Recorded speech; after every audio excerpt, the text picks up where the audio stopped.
স্কুলে সরস্বতী পুজোর খাওয়া দাওয়া আগামীকাল। স্কুলে সেই প্রস্তুতি শুরু হয়েছে, স্টুডেন্টরাও অনেক কাজ করছে, উনুন তৈরি হয়ে গেছে। আর এই কাঠ বইতে গিয়ে আমাদের স্কুলের একটা স্টুডেন্ট ক্লাস 9-এ শুভর একটু লেগেছে। শুভকে ওষুধ টষুধ দেওয়া হয়েছে।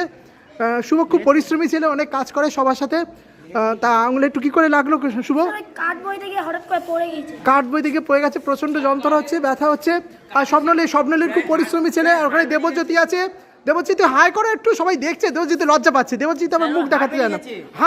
হাতে লেগেছে, খুব লেগেছে। বাবা কি কষ্ট, মানে ঠিক আছে, আস্তে আস্তে আজকে বিশ্রাম নাও, কালকে আসতে হবে না স্কুলে, বিশ্রাম নাও। ও কালকে আবার খাওয়া দাওয়া আছে, ঠিক আছে, কালকে অবশ্যই আসতে হবে। চামচ, তোমার থালা বাটি সব নতুন চলে আসবে, তোমার জন্য আসবে।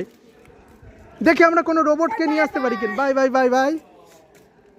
ওইদিকে উনুন তৈরি হয়ে গেছে, রান্না একটু পরেই, মানে রান্নাটা শুরু হবে না, কাজকর্ম শুরু হবে। ক্যাটারার বা ডেকোরেটরের জিনিসপত্র সব চলে এসছে। হ্যাঁ, মিষ্টি তৈরি শুরু হবে, ঠিক। আচ্ছা, ওইখানে কিছু ছেলে মেয়ে আছে, দেখি কি করছে ওরা। অতনু আছে, অতনু সব গাইড করছে। এই যে ক্লাস 10 চলেছে। আচ্ছা, আগামীকাল স্কুলে খাওয়া দাওয়া সব বন্ধুদের একটু নিমন্ত্রণ করে দাও।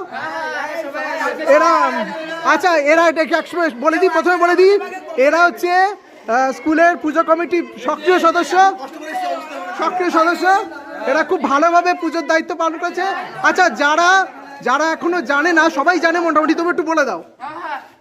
কালকে 12:30 সবাই সময় চলে আসো।